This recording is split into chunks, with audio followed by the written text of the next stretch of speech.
Hello and welcome to 3.0 TV. I am Vishakha Thakur. नमस्कार, मैं Sandeep कसालकर। Cryptocurrency markets fell Friday, reversing the recent positive momentum in the market as investors opted for caution ahead of the initial jobless data to be announced later in the day, and the US Federal Reserve Chairman Jerome Powell hinted at slow pace of rate hike. Bitcoin tumbled below $17,000. S&P 500 futures were slightly lower as investors looked ahead to the November jobs report. Investors are focused on the Labor Department's report on non-farm payrolls, the unemployment rate and hourly wages due at 8:30 a.m. ET on Friday. Economists expect the economy to have added 200,000 jobs in November, according to Dow Jones. Now, that would be a decrease from the 261,000 it added in October. BTC was trading at $16,970, down 0.79% in past 24 hours. ETH was trading at $1,279 in the similar time span, and all other major altcoins traded mostly lower. 3 versus IC15 index traded almost flat at 25,775 points. Moving on, DeFi protocol ANKR जो खुद को पहला node as a service platform कहता है, उसको अपने code में एक बग के कारण कई मिलियन डॉलर का नुकसान उठाना पड़ा है, जो इसके टोकन के अनलिमिटेड मिंटिंग की अनुमति देता है। सिक्योरिटी रिसर्च फर्म पेकशील्ड के अनुसार ANKR कॉन्ट्रैक्ट के पीछे का कोड किसी भी यूजर को किसी भी प्रकार के वेरिफिकेशन के बिना प्रोटोकॉल के रिवॉर्ड बेयरिंग स्टैकिंग टोकन की अनलिमिटेड अमाउंट का मिंट करने की अनुमति देता है, जिसने हमलावर को 6 क्वाड्रिलियन ABNBC टोकन मिंट करने की अनुमति दी थी।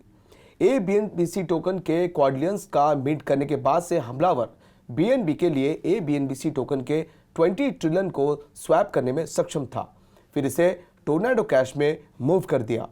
हमलावर ने तब 5 मिलियन USDC के लिए BNB टोकन्स की अदला बदली की। जैसा कि हैकर ने पैनकेक स्वैप और एप स्क्वैप पर ABNBC लिक्विडिटी पूल को लगभग पूरी तरह से खत्म कर दिया है। कॉइन गेको डेटा के अनुसार टोकन ने अपने मूल्य का लगभग 99% खो दिया है। ऐसे में ANKR ने ट्वीट किया है कि प्रोटोकॉल के भीतर सभी स्टेक एसेट्स हाल में सुरक्षित है।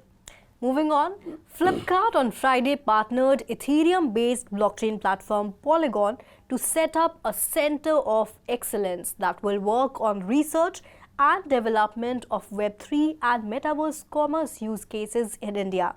With the COE, we look forward to working with Polygon and leveraging their expertise and technical know-how to successfully onboard users not just to the value proposition of Web3 or Metaverse commerce but also Web3 in general, said Jayanandran Venugopal, Chief Product and Technology Officer, Flipkart. Earlier this year, the e-commerce platform announced Flipkart Labs to incubate various solutions to bring innovation to the e-commerce space in the country. Moving on, Bharat में किसी सरकारी विभाग के लिए अपनी तरह के पहले मामले में तमिलनाडु पुलिस विभाग के आइडल विंग ने अपनी उत्कृष्ट टीम के सदस्यों को सोल बाउंड टोकन जारी किए हैं। तमिलनाडु पुलिस ने इसके लिए चेन्नई और सिंगापुर स्थित non fungible token startup Garden Link के साथ भागीदारी की है। टोकन को तमिलनाडु के Jayant Murali IPS director of general of police idol wing CID द्वारा जारी किए गए थे।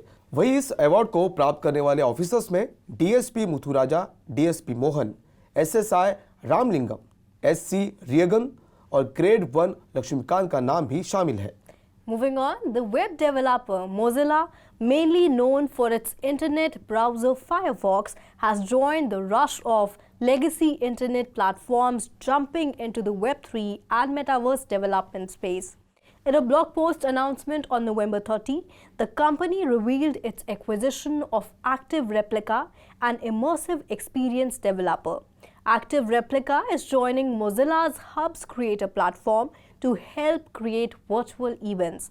Already, the virtual experience developer has worked with Mozilla during its multi-day arts and tech festival MozFest earlier this year. Moving on, ImBattle cryptocurrency exchange सिपमेक्स Asia को digital coins और cash में लगभग $100 मिलियन के लिए एक वेंचर कैपिटल फंड द्वारा acquire करने के लिए तैयार किया गया है, जो एशिया में पहले रेस्क्यूज में से एक है, क्योंकि सेक्टर के माध्यम से डिफॉल्ट्स की लहर चल रही है।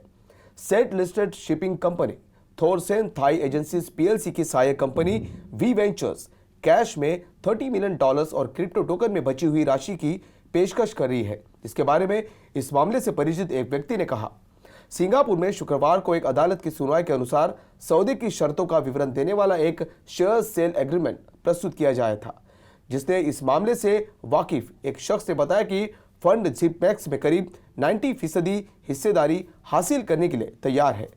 अदालत की सुनवाई के अनुसार एक क्रिप्टो रूट में मद्देनजर विड्रॉल्स को सस्पेंड कर दिए जाने के बाद सौदे से प्राप्त क्रिप्टो का इस्तेमाल अगले साल अप्रैल की शुरुआत में जिपमैक्स कस्टमर्स के फ्रोजन वॉलेट्स को धीरे धीरे अनलॉक करने के लिए किया जाएगा। Moving on, the pilot project for central bank digital currency in the retail segment went live on Thursday, with Reserve Bank of India issuing rupees 1.71 crore to 4 participating banks based on their indents.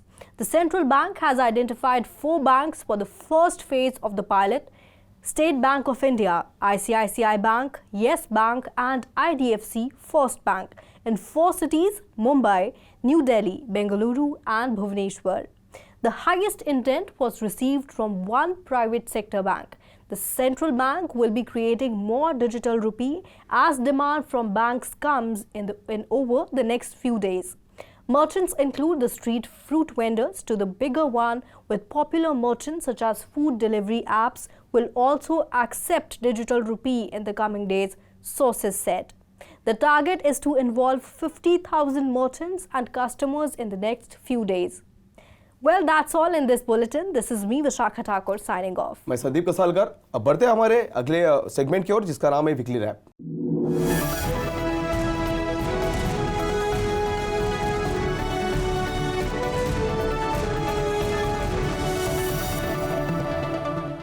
Hello and welcome to 3.0 TV. I am Vishakha Thakur. नमस्कार, मैं Sandeep कसालकर। Welcome to the weekly wrap.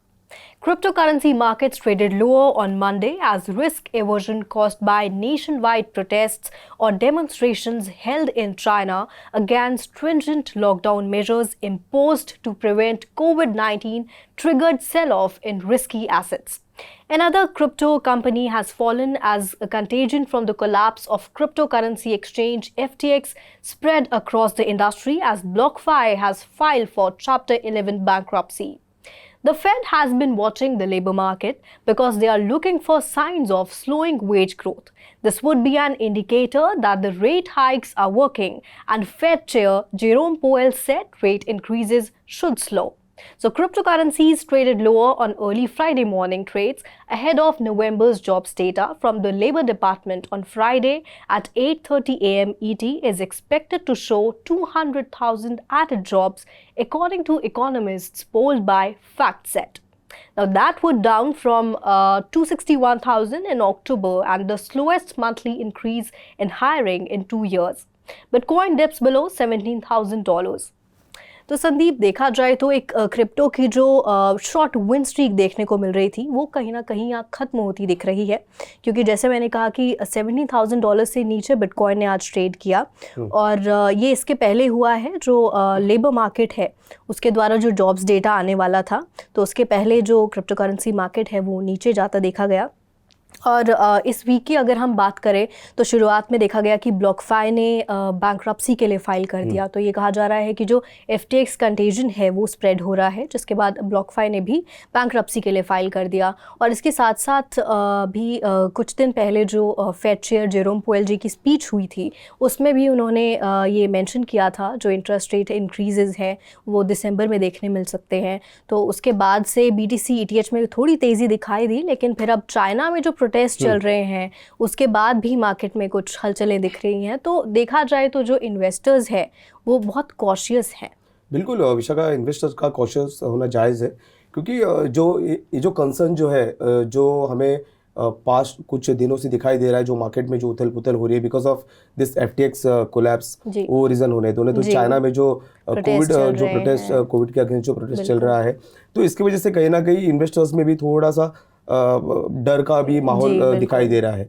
Let's see अभी आगे I think कुछ better perform होगा market, या इसकी हम आशा कर सकते हैं। जी, यही हम आशा करते हैं।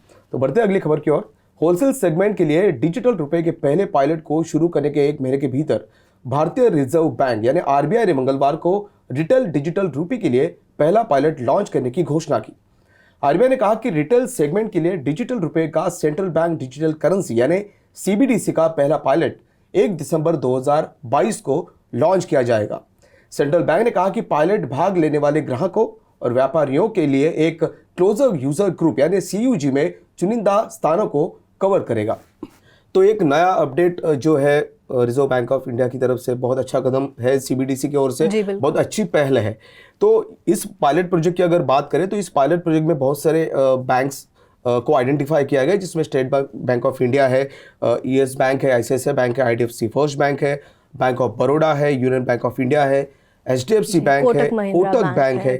तो ये पायलट के अनुसार जो शुरुआती 4 बैंकों के हिसाब से वो चालू होगा, जिसमें से कुछ बैंकों को अभी आइडेंटिफाई करना बाकी है। वो 4 बैंक्स के शुरुआत होगी। और अगर मेजर सिटीज की अगर बात करें तो मुंबई है, न्यू दिल्ली है, बेंगलुरु है और भुवनेश्वर। इनसे ये पायलट प्रोजेक्ट शुरू किया जाएगा। जी बिल्कुल।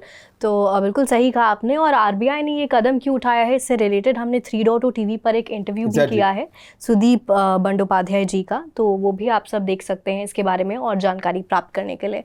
Moving on to the next update. 3.0 Verse Limited, a subsidiary of Ticker Limited, provides multi-market trade routing platform to users in domestic and global markets, along with knowledge and education facilities through 3.0 Wire, 3.0 University and 3.0 TV. The 3.0 Verse, which is a global super app for digital asset universe, offering knowledge, awareness, information and data platform for blockchain, metaverse and digital assets to its user and aids in informed investing or trading decision making, today announced the launch of its most awaited index of Ethereum ecosystem, ETH15. The ETH15 is a broad-based index by market capitalization, representing Ethereum, the second largest blockchain with more than 3,000 coins. In line with the market benchmark index IC15, ETH15 is a transparent and rule-based index which is maintained, monitored and administered by its Index Governance Committee comprising of industry experts, academicians and ex-regulators. तो संदीप, देखा जाए तो 3.0 verse ने पहले भी 3 जनवरी को अपना पहला जो बेंचमार्क इंडेक्स था IC15 वो लॉन्च किया था। और अब ये जो ग्लोबल इंडेक्स है ETH15 जो कि इथीरियम इकोसिस्टम का पहला ग्लोबल इंडेक्स होने वाला है फॉर UAE और अदर ग्लोबल मार्केट्स, तो उनके लिए अभी इन्होंने लॉन्च कर दिया है। और कहा जा रहा है कि जो इसकी बेस वैल्यू है वो 10,000 रखी गई है। Very nice. अगर आप 3.0 वर्स लिमिटेड कंपनी का अगर आप पिछला कुछ दौर अगर आप देखोगे, जो जर्नी आप देखोगे, तो उसमें उन्होंने हर एक सेक्टर को कवर किया है। बिल्कुल। एक कवर करने का उनका एक ही एम है कि दुनिया भर में ब्लॉकचेन रिलेटेड जो है वो टेक्नोलॉजी को लोग समझे, वेब3 टेक्नोलॉजी को लोग समझे, क्रिप्टो के जो भी अपडेट्स है जो अपडेट्स देने वाला ये चैनल सबसे पहला दुनिया का है। तो इन्होंने जो ट्रेडिंग टूल जो इम्प्लीमेंट किया है वो टूल भी इतना यूजर फ्रेंडली है कि कोई भी इससे एकदम इजीली, मतलब यूजर फ्रेंडली होना बहुत जरूरी है। मार्केट में तो बहुत टूल्स अवेलेबल है, पर 3.0 टीवी ने जो वर्स ने जो ये टूल इम्प्लीमेंट किया है बहुत ही अच्छा है। और भविष्य में शायद ये पूरे मार्केट को भी कवर कर लेगा। ये वन स्टॉप होगा जिसमें सभी इंफॉर्मेशन अवेलेबल होगी भविष्य में। तो बढ़ते अगली खबर की ओर। FTX एक्सचेंज के बैंकरप्सी फाइलिंग से चल रही गिरावट के बीच विड्रॉल्स को सस्पेंड करने के कुछ दिनों बाद क्रिप्टो लेंडर BlockFi ने सोमवार को बैंकरप्सी प्रोटेक्शन के लिए दायर किया। कंपनी ने कहा कि वो चैप्टर 11 बैंकरप्सी प्रोटेक्शन के लिए फाइल कर रही थी, जो ये भी दर्शाता है कि इस बीच ऑपरेशंस को रिस्ट्रक्चर कंटिन्यू करने की उम्मीद है। तो BlockFi, जैसे हम पहले भी बात कर चुके, आपने भी बात किया था कि BlockFi चैप्टर 11 के बैंकरप्सी के लिए फाइल उन्होंने जो किया है, उसका एक रीज़न मैं आपको बता सकता हूँ कि उनको अभी भी उम्मीद है कि रिस्ट्रक्चर करने से और भी बेहतर तरीके से काम किया जा सकता है। तो अगर मैं कुछ इसमें आपको अगर कुछ इनपुट देना चाहूँगा कि BlockFi के पास 257 मिलियन का कैश, $257 मिलियन का कैश अवेलेबल है। 100,000 क्रेडिटर्स उनके पास है। अगर असेट्स एंड लायबिलिटीज़ की अगर बात करें तो 1 to 10 बिलियन डॉलर्स के बीच उनकी असेट्स एंड लायबिलिटीज़ भी है। तो ये बहुत अगर बात करें तो इन्वेस्टर के लिए बहुत अच्छी न्यूज़ है। जी बिल्कुल। तो सही कहा आपने, क्योंकि FTX कोलैप्स के बाद BlockFi ने जो बैंक्रप्सी के लिए फाइल किया, तो इन्वेस्टर्स में देखा जाए तो काफ़ी ज़्यादा कुछ ट्रस्ट भी नहीं रहा जी। एक्सचेंजेस पर। तो उसके तहत बाइनेंस के जो CEO हैं CZ, उन्होंने भी काफ़ी कुछ तरीके बताए थे, या ये भी बताया था कि किस एक्सचेंज में आपको इन्वेस्ट करना चाहिए, या किस तरीके से एक्सचेंज में एक्चुअल में क्या होना चाहिए और क्या नहीं, जो एक आइडियल एक्सचेंज जिसे कहा जा सकता है, उसके बारे में भी हम आगे खबरों में बात करेंगे। So, moving on to the next update, Genesis Global Trading's creditors have hired restructuring lawyers to help find a way prevent the crypto brokerage from having to file for bankruptcy. Some creditors are working with law firm Proscore Rose, while others have retained Kirkland and Ellis. On November 16, the lending arm of the crypto investment bank suspended redemptions and new loan originations in the wake of FTX's collapse, interim CEO Dirar Islam told customers on a call. तो संदीप जी, मुझे लगता है कि जो genesis है इसने बहुत अच्छा कदम यहाँ पे उठाया है, क्योंकि काफ़ी इन्वेस्टर्स के साथ और क्रेडिटर्स के साथ इन्होंने बातचीत भी पहले से ही जारी कर दी है, और ये बातचीत में और जो लॉयर्स इन्होंने हायर किए हैं उससे ये सिर्फ ऐसे वेज निकालना चाहते हैं जिससे कि इनकी जो ये क्रिप्टो ब्रोकरेज है इसे बैंक्रप्सी के लिए फाइल ना करना पड़े। ये लॉयर्स उन्होंने जो हायर किए हैं, अगर मैं आपको बताऊं तो ये लॉयर्स जो है मार्केट में से चुनिंदा जो बहुत अच्छे लॉयर्स है, उनको इन्होंने हायर किया है इन्वेस्टर को प्रोटेक्ट करने के लिए, जो बहुत ही बढ़िया कदम है। बिल्कुल। तो बढ़ते हैं अगली खबर की ओर। रोपस्टेन नेटवर्क जो एक टेस्टिंग और एक्सपेरिमेंटेशन के लिए उपयोग किए जाने वाले मेन इथेरियम नेटवर्क का एक क्लोन है, जो अब इस महीने के अंत तक डीकमीशन यानी सेवा मुक्त कर दिया जाएगा। इथेरियम कोड डेवलपर्स के अनुसार रोपस्टेन का मेंटेनेंस 15 दिसंबर से 31 दिसंबर के बीच सस्पेंडेड रहेगा। इथेरियम कोड टीम के एक ऑफिशियल ब्लॉग ने रोपस्टेन को बनाए रखने वाले सर्विस प्रोवाइडर्स का जिक्र करते हुए कहा कि 15 से 31 दिसंबर 2022 की अवधि के दौरान शेष वैलिडेटर नोड्स के वास्ट मेजॉरिटी को बंद कर दिया जाएगा। इसके बाद रोपस्टेन अब क्लाइंट टेस्टिंग या इंफ्रास्ट्रक्चर टीमों द्वारा समर्थित नहीं होगा। तो अब हम बात कर रहे हैं ये जो अभी जो खबर है हमारे पास, अगर 2023 के मिड की जो अगर बात करें तो इथेरियम कोड डेवलपर रिंकबी नाम के जो एक कोड डेवलपर है, वो टेस्ट नेटवर्क को भी बंद करने वाले हैं 2023 के मिड तक।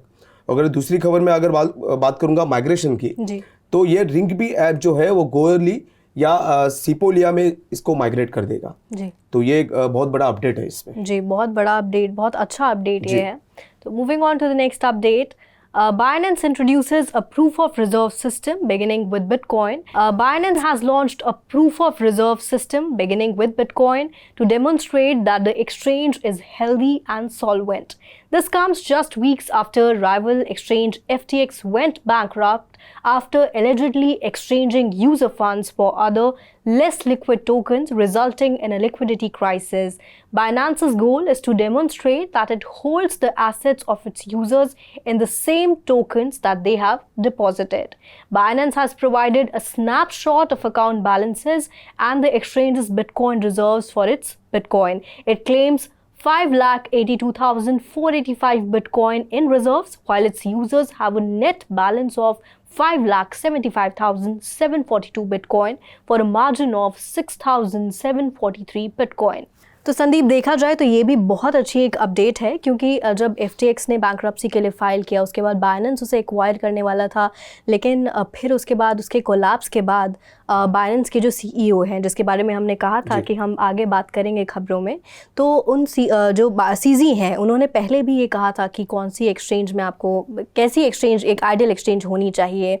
तो अब ये जो प्रूफ ऑफ रिजर्व्स हैं ये बिटकॉइन के लिए उन्होंने निकाले हैं, तो अपने बेसिकली ये ट्रांसपेरेंसी दिखाता है कि एक्सचेंज में और यूज़र में, क्योंकि जैसे हमने बात की कि यूज़र्स में काफ़ी ट्रस्ट इश्यूज़ थे कि हमें कौन सी एक्सचेंज में देखना चाहिए या नहीं, तो ये काफ़ी जो उनके मन में जो सवाल थे, उसके बाद अब जो ये प्रूफ ऑफ रिजर्व्स और इन्होंने बिल्कुल ट्रांसपेरेंट होकर बताया है कि ऐसा कुछ भी बाइनेंस के साथ तो नहीं होने वाला है, तो काफ़ी अच्छी ये अपडेट है, काफ़ी अच्छा। अगर आप देखोगे ना विशाखा, इसके पहले था प्रूफ ऑफ स्टेक जी, उसके बाद proof of reserve sorry proof of stake था, प्रूफ ऑफ POS POA ये सब था।